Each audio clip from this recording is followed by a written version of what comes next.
नमस्ते सदावत्सले मातृभूमि में हम लोग चर्चा करने जा रहे हैं महाराष्ट्र में इस समय की जो पॉलिटिक्स चल रही है।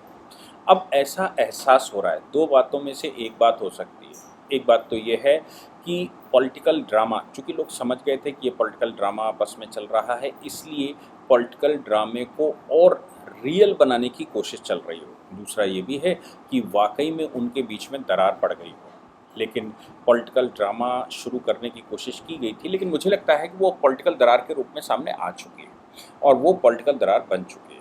अब चूँकि समाज में दोनों ग्रुपों की बात मैं कहूँ तो मैं कहता हूँ कि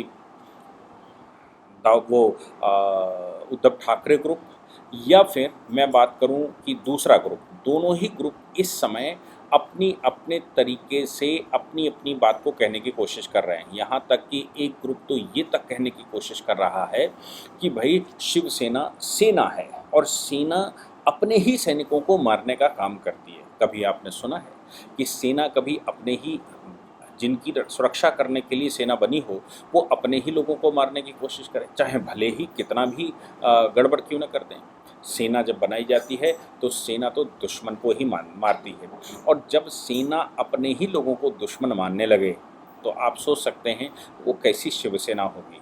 जब संजय राउत ने आह्वान किया अभी तो शिव सैनिक शांत हैं, माहौल बिगड़ गया तो स्थिति बिगड़ जाएगी, और उन्होंने बाद में अपने ही एमएलएज के घर पर हमले करने शुरू कर दिए हों, अपने ही एमएलएज के ऊपर काली पोतनी शुरू कर दी हो, उनके परिवारों को असुरक्षित कर दिया हो, सुरक्षा की दृष्टि से परिवार परेशान हो गए हों। जबकि रेवेलिन एमएलए, जिनको द्रोही एमएलए कहा जाता है, मैं उसको ये नहीं कहता, मैं ये कहता हूँ कि जिसके पास 54 में से 55 में से 40 एमएलए हों, वही असली शिवसेना है।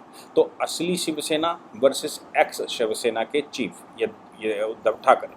तो जो उद्धव ठाकरे इस समय मुख्यमंत्री हैं और मुख्यमंत्री होने के नाते बहुत सारी सरकारी शक्तियां उनके पास हैं, राष्ट्र की शक्तियां उनके पास हैं। शिवसेना के प्रमुख तो वो जैसे थे वैसा हमने सबने देखा ही कि वो बाल ठाकरे के कितने पदकमलों पर चले, लेकिन आज वो जो कर रहे हैं, वो घरों पर हमले हो रहे हैं। अमित शाह जी ने, यानी कि केंद्रीय गृह मंत्रालय ने इन एमएलएज की सिक्योरिटी दे दी, तो उस पर भी समस्या है कि सिक्योरिटी सीआरपीएफ अलग से क्यों लगा दी, इनको तो मारने का उद्देश्य था। तो ऐसी कैसी सेना है, ये कौन सी सेना है जो दुश्मनों को मारने की बजाय, बाला साहब ने तो ये सेना अपने लोगों को, हिंदुओं को मारने के लिए, परिवार के लोगों को मारने के लिए नहीं बनाई थी।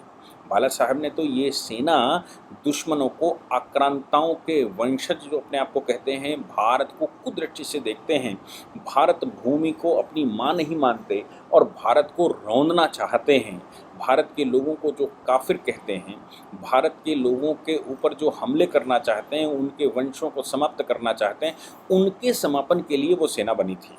वो शिव के नाम से बनी थी, शिवा यानी कि शिवाजी महाराज के नाम से बनी थी, और ये था कि वो चढ़ाई करेंगे, जो लोग भी भारत की तरफ कुदृष्टि देखेंगे उनसे शिवाजी महाराज के पद चिन्हों पर चलती हुई एक सेना, वो सेना उनको निस्तेनाबूद करेगी।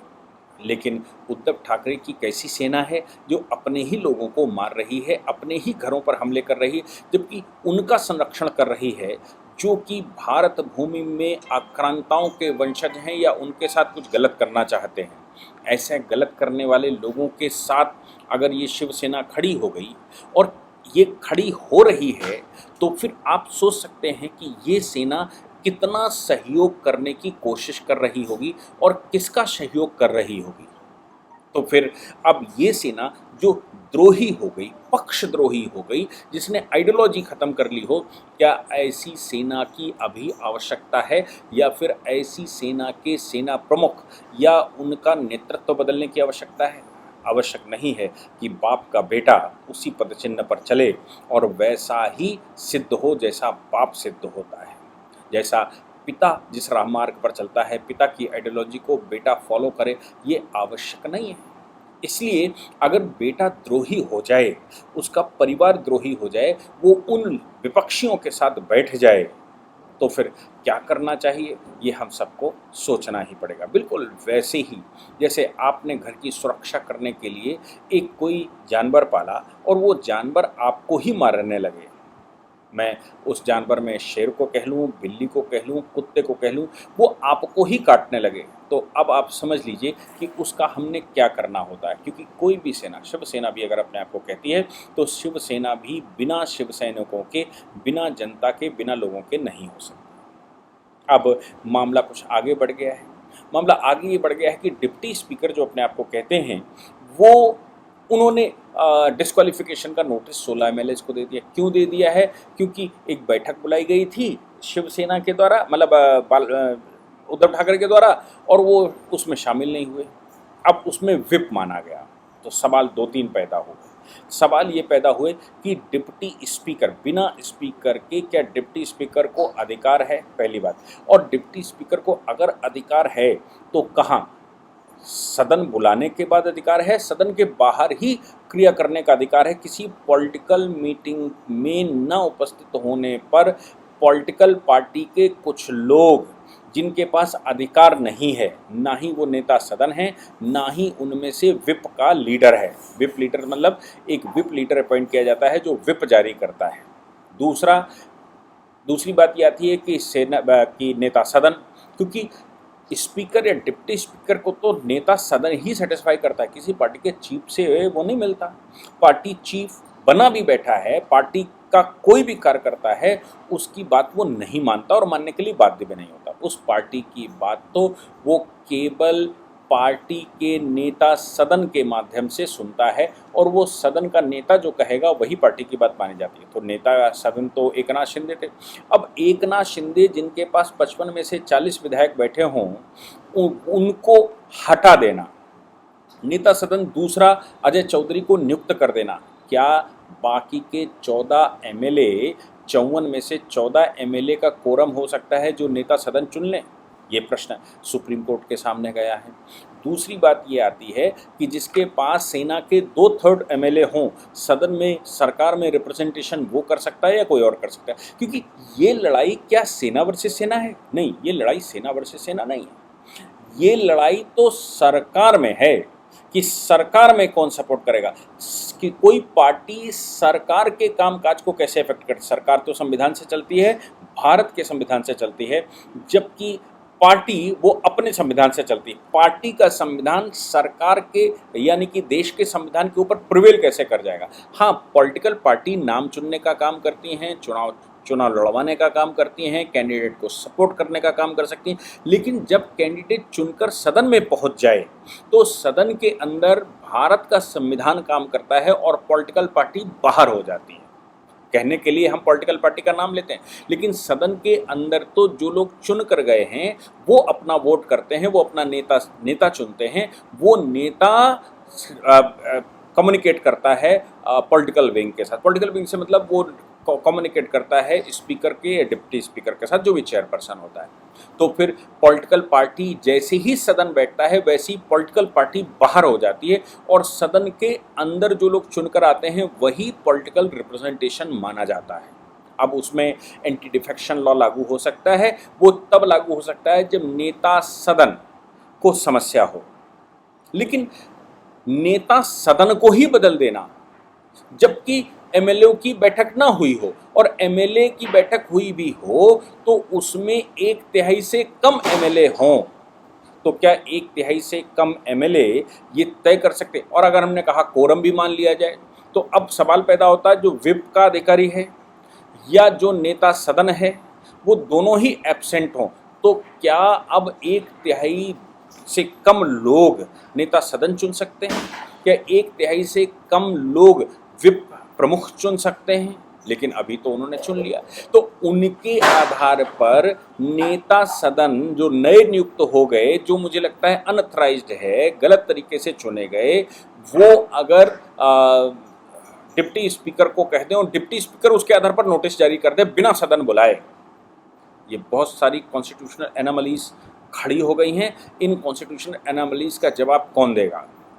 आपको याद होगा कि ये सब मामलों में जो डिप्टी स्पीकर या स्पीकर का डिसीजन होता था, वो डिसीजन बहुत कुछ करता था। अब मैं उस डिसीजन के बारे में आपके पास आऊँ। वो डिसीजन की बात अगर हम कहें तो एक बात बिल्कुल निश्चित रूप से दिखाई देती है, वो ये है कि पहले स्पीकर का डिसीजन फाइनल माना जाता था, लेकिन किहोतो होलोहोन का ऑनरेबल सुप्रीम कोर्ट का एक बड़ी बेंच का जजमेंट आया, जिसमें उन्होंने कहा कि स्पीकर या जो भी चेयरपर्सन है, चेयरपर्सन का डिसीजन फाइनल नहीं होता, ये रिव्यू के दायरे में आता है। जबकि 10 शेड्यूल में जो एंटी डिफेक्शन लॉज की विधियां दे रखी हैं, उसमें स्पीकर का डिसीजन होना चाहिए और स्पीकर का डिसीजन फाइनल होता है। लेकिन 10वीं अनुसूची में भी सुप्रीम कोर्ट और हाई कोर्ट को उसमें किए गए डिसीजंस को रिव्यू करने का अधिकार है और उनको वो सुन सकता है, ऐसा किहोतो होलोहोन के 1992 के जजमेंट में ऑनरेबल सुप्रीम कोर्ट ने कह दिया। ओरिजिनल कॉन्स्टिट्यूशन में एंटी डिफेक्शन लॉ था ही नहीं, और एंटी डिफेक्शन लॉ अगर कभी आया तो वो इंदिरा गांधी वो राजीव गांधी की सरकार ने 1985 में उसको इंट्रोड्यूस किया था और कहा था एंटी डिफेक्शन लॉज भारत में होंगे। समय समय पर उस पर संशोधन होता रहा और आज की तारीख में ये है कि अगर एंटी डिफेक्शन लॉ से बचना है तो कोई भी पॉलिटिकल पार्टी जो कि सदन में रिप्रेजेंटेशन कर रही हो, सदन में चुने हुए विधायक या सांसदों की संख्या के 2/3 बहुमत के साथ अगर कोई रेजोल्यूशन पास करते हैं तो वो ही माना जाएगा। अगर वो पार्टी तोड़ते भी हैं तो 2/3 बहुमत के साथ पॉलिटिकल पार्टी तोड़कर नई पार्टी बनाते हैं तो वो बना सकते हैं, किसी दूसरी पार्टी में मर्ज होना चाहते हैं तो वो मर्ज हो सकते हैं। तो ये तो किहोतो होलोहोन के जजमेंट में और 10वीं अनुसूची में जो संशोधन किए गए वो मैंने आपको बात बताई। अब सवाल यहाँ पर आता है कि स्पीकर को अब अचानक स्पीकर के चुनाव की बात क्यों आ गई इसके बीच में।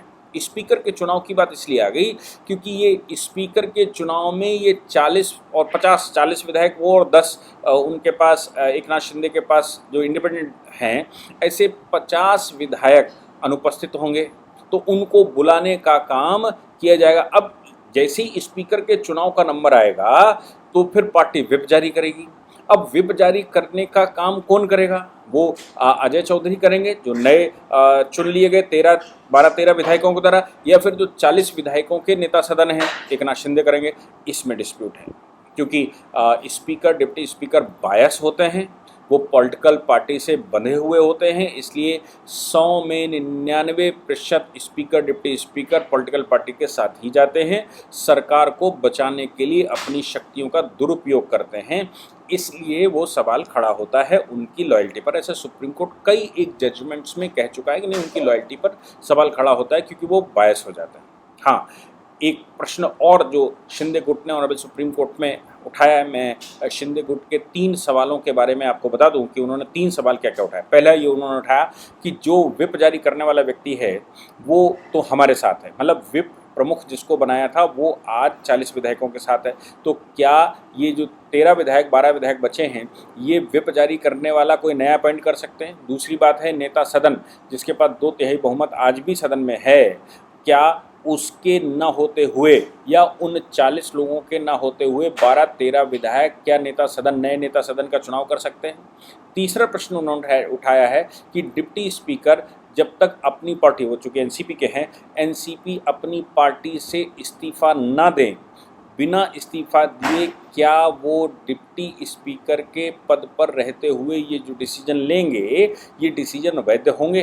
क्योंकि इंग्लैंड जो हमने पार्लियामेंट्री डेमोक्रेसी को अडॉप्ट किया है वो यूके की है, यानी कि इंग्लैंड की है, और वहाँ पर कोई भी स्पीकर डिप्टी स्पीकर चुना जाता है तो उसका पहला काम होता है चुनते ही वो अपनी पॉलिटिकल पार्टी से इस्तीफा देकर न्यूट्रल हो जाता है और वो सदन का नेता बन जाता है, सदन का अध्यक्ष बन जाता है, स्पीकर बन जाता है। वो किसी पॉलिटिकल पार्टी से अब नहीं होता, वो स्वतंत्र होता है। आपको याद है सोमनाथ चटर्जी के खिलाफ बहुत सारे रेजोल्यूशंस आए थे। वो अपनी ही पॉलिटिकल पार्टी के खिलाफ उन्होंने कहा था कि मैं चूंकि स्पीकर हूं इसलिए न्यूट्रल लेना मेरा कर्तव्य बनता है, कोई पॉलिटिकल पार्टी मुझे दबाव नहीं डाल सकती, भले ही मैं किसी पॉलिटिकल पार्टी से आता हूं, लेकिन आज की तारीख में मैं न्यूट्रल सभापति हूं और सभापति होने के नाते मेरा डिसीजन एक इंडिपेंडेंट डिसीजन होना चाहिए, पॉलिटिकल पार्टी के इंक्लिनेशन में नहीं होना चाहिए। ये जबकि वो घोर कम्युनिस्ट थे लेकिन फिर भी उन्होंने ये सिद्धांत तय किया था। लेकिन सुप्रीम कोर्ट जैसा कहता है कि बहुत सारे डिसीजंस में उन्होंने कहा कि नहीं, ये बायस हो ही जाते हैं, इसलिए इनके डिसीजन को क्यों तो होल होन में उसने कहा कि हमको सुनना पड़ेगा, ये बायस रहते हैं, हमको सुनना पड़ेगा और हम उस डिसीजन को रिव्यू और उसके बाद पलटने सुलटने आगे पीछे करने जो भी हमारे पास पावर होती है उसको करने का अधिकार होता है। अब ये 3 विषय आज गए। चौथा एक और डेवलपमेंट कर दिया, वो डेवलपमेंट ये कर दिया कि कुछ उद्धव ठाकरे के फेवर में कुछ लोग मुंबई हाई कोर्ट चले गए। मुंबई हाई कोर्ट में कहा कि ये जो मिनिस्टर्स हैं, ये जो एमएलएज हैं, ये गुवाहाटी में बैठे हुए हैं, ये अपनी पब्लिक ड्यूटी से भाग रहे हैं और इसलिए इनके खिलाफ एक्शन लिया जाए और कोर्ट ऑर्डर करे। कभी इन लोगों ने उद्धव ठाकरे पिछले 1.5 साल से मुख्यमंत्री कार्यालय नहीं गए, उन पर कभी सवाल खड़े नहीं किए। अनिल देशमुख जेल में रहते हुए भी एमएलए हैं, उन पर कभी सवाल नहीं खड़े किए। ये नवाब मलिक जेल में रहते हुए भी एमएलए है, सवाल नहीं खड़े किए। ये कैसे अपनी ड्यूटी परफॉर्म कर रहे होंगे? यानी कि ये साफ जग जाहिर है कि उद्धव ठाकरे वो सभी हथियारों का इस्तेमाल जो सेना करती है, वो सेना अपने ही सेना को, अपने ही देश के लोगों को जिनकी सुरक्षा की जिम्मेवारी उसने अपने हाथ में ली थी, उन सिविलियंस के खिलाफ इस्तेमाल कर रही है। और जिनके खिलाफ उसको इस्तेमाल करना चाहिए था, जिसके लिए उस सेना का निर्माण बाला साहब ने किया था, उसका नहीं कर रहा है। वो सारे लोग जो मुंबई हमलों में शामिल थे, एनसीपी के लोग, उन लोगों से वो संपर्क किए हुए हैं। नवाब मलिक जिसका दाऊद गैंग से सीधा संपर्क निकल कर आया है, इसमें इन्वेस्टिगेशन में आ गया है, उनकी पार्टी का सपोर्ट ले रहे हैं और उनका पक्ष ले रहे हैं। ये कैसी सेना है मैं समझ नहीं पाया। या तो इसको सेना नाम हटा देना चाहिए, लेकिन अगर ये सेना नाम रखे हुए है तो फिर ये अपने ही लोगों को नरसंहार कैसे कर सकती है, कैसे कुचल सकती है, ये एक विचारणीय प्रश्न है। मैंने आपको बताया कि ऑनरेबल कोर्ट के सामने क्या क्या समस्या हैं और कोर्ट में क्या संभावनाएं हो सकती हैं और क्या हो सकता है, इस पर मैंने प्रकाश डालने की कोशिश की। जय हिंद, जय भारत, वंदे मातरम।